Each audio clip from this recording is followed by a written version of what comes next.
ரீசெண்டாக நான் என் வீட்டுக்கு சால்ட் ஸ்டெயின் ரிமூவர் வாங்கினோம். டுவோல் அப்படின்ற கம்பெனியோடது தான் எடுத்தோம். பாத்ரூமில் நிறைய உப்பு கரை இருந்துச்சு. சரி, அது போகிறதுக்கு இது நல்லாயிருக்கும் தான் வாங்கினேன்.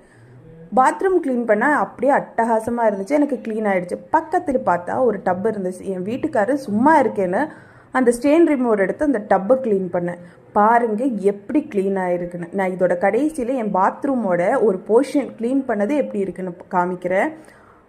சும்மா சொல்லலைங்க, செம்மையாக இருக்குது. உங்களுக்கு ஏதாச்சும் இந்த மாதிரி உப்பு கரையாக இருக்குது, என்ன பண்ணுறதுன்னு தெரியல அப்படின்னா கீழே நான் இதோட வாட்ஸ்அப் நம்பர் கொடுக்குறேன் அவங்களோடது. நீங்கள் காண்டாக்ட் பண்ணி அது வாங்கிக்கலாம்.